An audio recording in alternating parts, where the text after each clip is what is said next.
Day 3. God the Father of heaven, have mercy on us. God the Father loves you. He loves you so much that he sent his Son into the world to save you. Saving you is not all the Father sent his Son to do for you. He sent his Son to save you and make you a child of God. Through Jesus, you are able to have a filial relationship with God the Father. Through Jesus, you can cry out, Abba, Father. To be a child of God is why you were created. It's the very purpose for which you exist. There's only one way to the Father, Jesus Christ. Only Jesus has the power to take you to the Father. Yet in God's merciful love, St. Joseph plays a part in your spiritual growth and journey to the Father.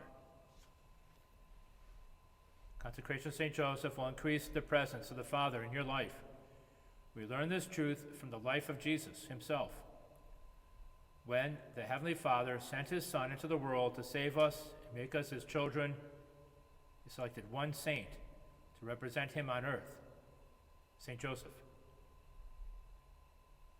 Jesus, in living under the roof of St. Joseph and being his Son, gave us a personal example of total entrustment to St. Joseph. Jesus loved, obeyed, and imitated his earthly father.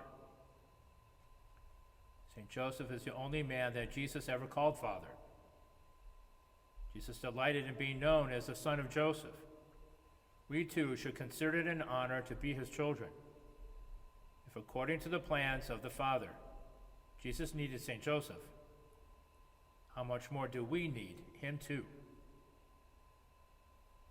The fatherhood of St. Joseph increased the presence of the Heavenly Father in the life of Jesus. Now, to be clear, St. Joseph is not God. He cannot add anything to the divine and eternal communion existing between God the Father and God the Son.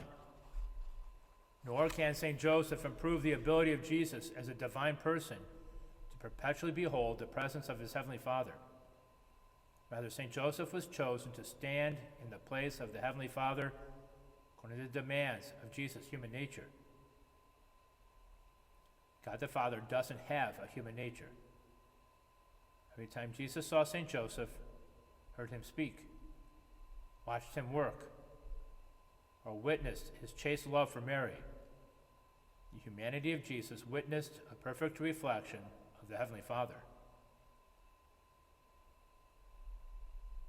God chose to make Joseph his most tangible image on earth, the depository of all the rights of his divine paternity, the husband of that noble virgin who was mistress of angels and of men, by Blessed William Joseph Chaminade. What the Heavenly Father did for Jesus, he wants to do for you. God the Father wants to entrust yourself to the loving paternal care of St. Joseph in a manner similar to God's entrustment of the human nature of Jesus to St. Joseph. God planned these entrustments, both of Jesus to St. Joseph and of the members of the Church to St. Joseph, from all eternity. They were not done haphazardly. St. Joseph is a shadow of the Heavenly Father. He was the image and reflection of the Father for Jesus. God the Father wants you to accept St. Joseph as your spiritual father as well.